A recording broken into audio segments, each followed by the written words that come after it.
السلام عليكم ورحمة الله تعالى وبركاته. رمضان كريم أروريسو بنسحبيال جودهم بميلو بدون جوكتان سودو هذا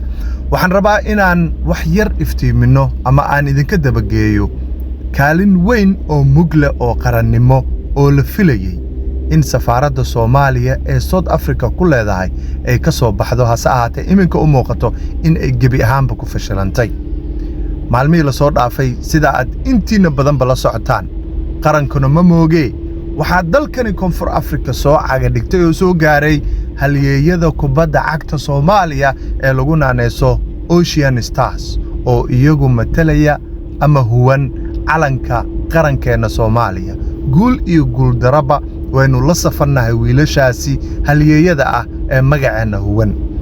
si kastaba ha noqotee koonfur Afrika markay soo gaareen soo dhaweyn mugle وقالية وكالة أرجع يلو سمية ساعته وحكالنتو ذي هم بجبي وأن ماشى نفر كمذا أما قف كمذا إيمانين مسؤولين تسفارة الصومالية أي كل هذا هيدل كان يكون في أفريقيا أو يجوا مثلا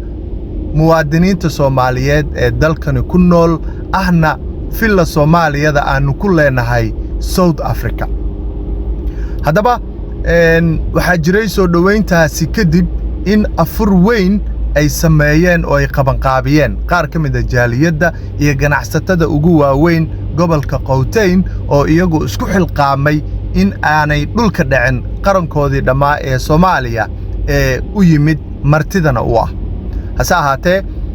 waxa isweydiin mudan maxaa keeni kara ama ay ka dhigan tahay in safaaradii dhameed ee Soomaaliya matalaysay muwaadiniinteeda كنول دالكني سود أفريقيا عن قف كمذا حتى إيمانين قرانكي لغو سو دوينيي iyo sidoo kale afurintii loo sameeyay xulka kubadda cagta qaranka Soomaaliya hadaba inkastoo ay jireen dhaliilo kala duwan oo safaaradda hore loogu jeedinayay sidoo kalena uu jiro isbedel xagga maamulka ugu sareeya safaaradda oo dhawaan la sameeyay hase ahaatee weli waxa shaqeeya oo jooga مسؤولين كله أو كترسن سفارة الصومالية أو يجو كالنتو ذا إمك أي أموقته متجبي أهامبا ماشى كبحذي أو عن موقنين أديجا دقيستة أما دعوة ذي محي كلها هاي أماكن كرا أما أي كدجان تهيبا هوشان وين قرنمو أي جبتي سفارة الصومالية سود أفريقيا